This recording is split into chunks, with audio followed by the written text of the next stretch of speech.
क्या गलत काम नहीं हो रहा है जो नरेंद्र मोदी रोक पा रहे हैं? कोई ऐसा काम है जो नरेंद्र मोदी रोक पा रहे हैं? आज प्रधानमंत्री कुछ नहीं रोक पा रहे हैं। जो जनता पैसा लेता है अपने काम के लिए अपने नेता के पास, विधायक के पास, सांसद के पास, लज्जा के कारण नहीं जा पाती है। अब हम वोट दे रहे हैं, हम तो उनसे जबरदस्ती काम करवाएंगे। नीतीश कुमार का 2-3 काम बढ़िया है। एक तो जैसे इस व्यक्ति सांप्रदायिक नहीं है। बिहार जैसे प्रदेश में हिंदू मुस्लिम दंगा होने का संभावना एक बन रहा था, लेकिन नीतीश कुमार की यह उपलब्धि है कि पिछले 22-24 साल में जो लालू यादव की विरासत था कि सांप्रदायिकता नहीं फैलना चाहिए बिहार में, उस चीज को नीतीश कुमार ने लागू किया।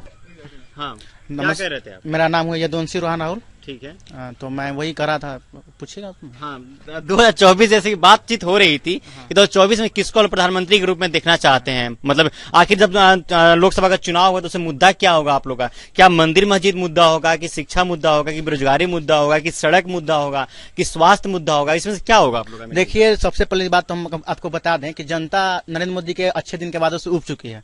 अब जनता को नरेंद्र मोदी का विकल्प चाहिए। नरेंद्र मोदी जो अपने अच्छे दिन दिखाए थे, जैसे कि जॉब को लेकर या फिर कश्मीर मुद्दे को लेकर, सब पर तो नरेंद्र मोदी फेल है। नरेंद्र मोदी कहाँ नहीं फेल है? नरेंद्र मोदी फेल है आपके कश्मीर मुद्दे पर फेल है। एशिया में हम अपनी साख खोते जा रहे हैं, वो अलग फेल है। किसानों के मुद्दे पर फेल ही है। फार्मर का विरोध देख किए। पंजाब में जो वो हो रहा है इंसर्जेंसी, मतलब कि अमृतपाल वाला केस, और धार्मिक हेट बढ़ ही रहा है समाज में।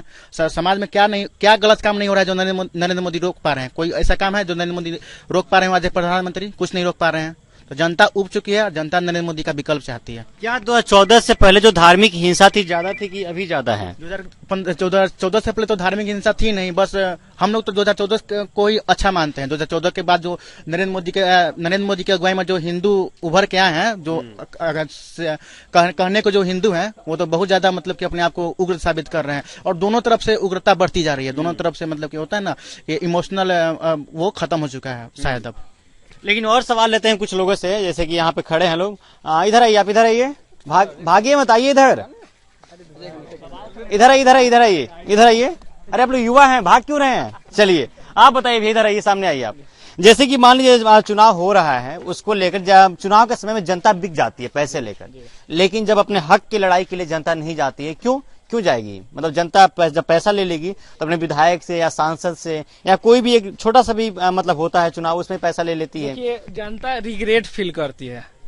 जो जनता पैसा लेता है अपने काम के लिए अपने नेता के पास, विधायक के पास, सांसद के पास, लज्जा के कारण नहीं जा पाती है। अब हम वोट दे रहे हैं, हम तो उनसे जबरदस्ती काम करवाएंगे। आपको करना है, ये मेरा हक है।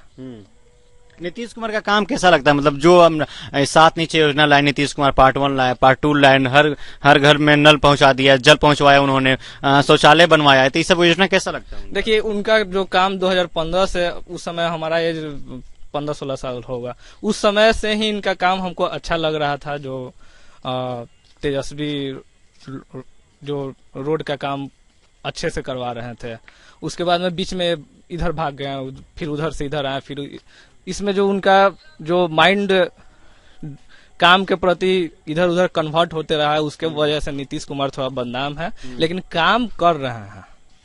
अच्छा, आपसे सवाल लेंगे हम। नीतीश कुमार आपको कैसा लगता है? मतलब नीतीश कुमार का 2-3 काम बढ़िया है। एक तो जैसे इस व्यक्ति सांप्रदायिक नहीं है।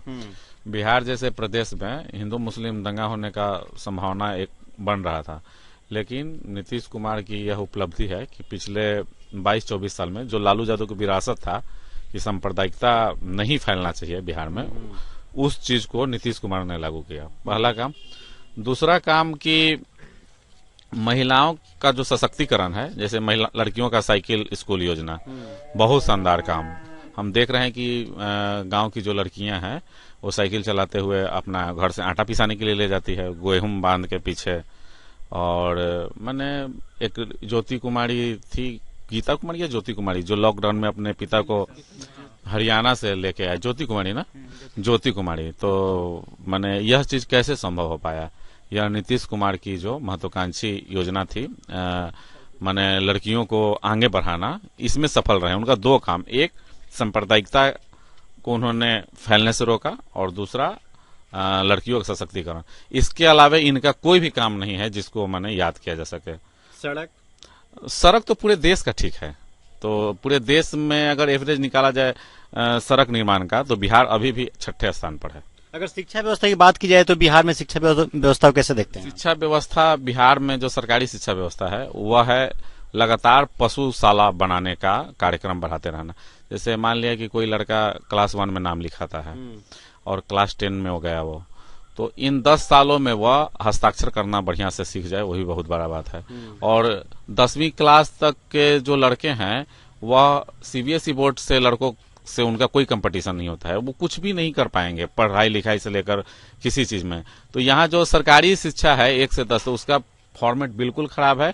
वहां हम एक माने कोई स्टूडेंट और कोई छात्र और कोई समाज का सभ्य नागरिक नहीं तैयार कर रहे हैं, वहां हम एक पशु तैयार कर रहे हैं जो अलग अलग राज्यों में जाकर काम करता है। इसके पीछे की वजह क्या है? मतलब सरकार शिक्षा व्यवस्था पर काम क्यों नहीं? इसके पीछे क्या वजह है कि हमारे जो भी सरकार हैं उनको सस्ता मजदूर मूर्ख नागरिक चाहिए जो उनसे सवाल ना करे। अब ये सब पशु बन जाएगा सब 10 साल पढ़ के, तो पशु सरकार से सवाल नहीं करेगा और पशुओं को हाँकना भी आसान है, तो बस वही है। क्या बिहार से बेरोजगार पैदा करेगा? मतलब यहाँ से लेबर मजदूर निकाल कर दूसरे राज्यों में सप्लाई करेगा उसको? हाँ, यह दुर्भाग्य है। जैसे मान लिया कि कोई माँ के गर्भ में बच्चा है, तो वह अगले 20 साल बाद हरियाणा, पंजाब, बंगाल, तमिलनाडु, कर्नाटका का मजदूर पल रहा है, पहले से ही तैयार हो रहा है वो। यह दुर्भाग्य है बिहार का। पिछले कई वर्षों से नीतीश कुमार यहाँ के मुख्यमंत्री हैं, लालू प्रसाद यादव भी रहे हैं, दोनों सरकारें रही। मतलब यहाँ के लोगों के लिए दोनों सरकार क्या की? लालू यादव के बारे में आवाज दिए और इस तरह से चीजें फेमस है।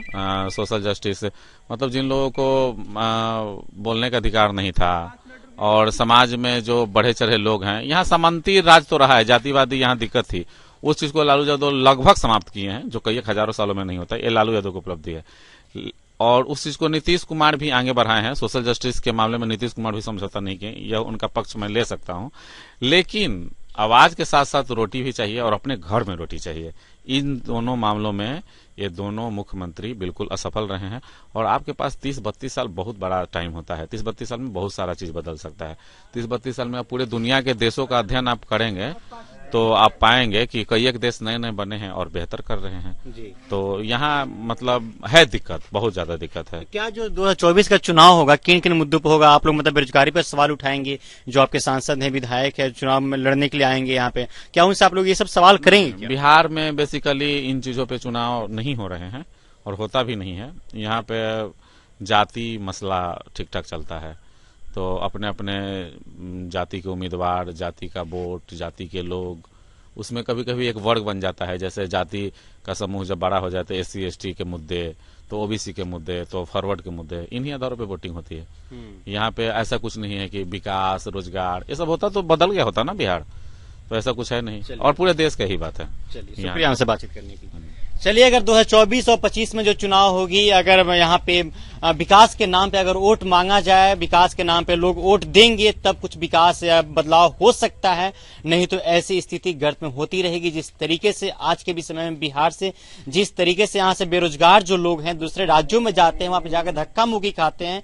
चाहे अभी तमिलनाडु बनाम बिहार का जो मामला बना हुआ था, भले ही वो मामला अफवाह हो, लेकिन फैक्ट्स ये भी है कि यहाँ से जो जितने मजदूर जाते हैं, सप्लाई यहाँ से होते हैं दूसरे राज्यों में, ट्रेन की बोगी में एकदम बुरिया बिस्तर जैसा पूरा लपेट कर जाते हैं, फिर दूसरे राज्यों में जाकर उतर जाते हैं, फिर 2-4-6 महीना कमाएंगे वहां से, फिर अपने बिहार राज्य में वापस आ जाएंगे। लेकिन ये स्थिति कब तक चलती रहेगी? आपके राज्य में इतनी चीनी फैक्ट्री हैं, कई सारी मिलें बंद पड़ी हुई हैं, अगर उसको आप चालू करवा देते हैं तो उसमें कितने लाखों लोगों को रोजगार मिल सकती है। और कई सारी ऐसी फैक्ट्री हैं जो बंद पड़ी हुई है आज के समय में बिहार में, लेकिन आप लोगों ने उस पर बिल्कुल काम नहीं किया। तो चलिए, बहरहाल इस खबर में इतना ही। मेरा नाम आदित्य, आप तो पंचायत देख रहे थे और खबर आप मनेर से देख रहे थे। अब लगातार आपको अलग अलग जगहों से पॉलिटिकल न्यूज आपको मिलती रहेंगी। लगातार 2024 के मुद्दों पे बातचीत करते रहेंगी कि आखिर कौन प्रधानमंत्री होगा और जनता किन किन मुद्दों पे 2024 में वोट करने वाली। चलिए, बहुत बहुत शुक्रिया।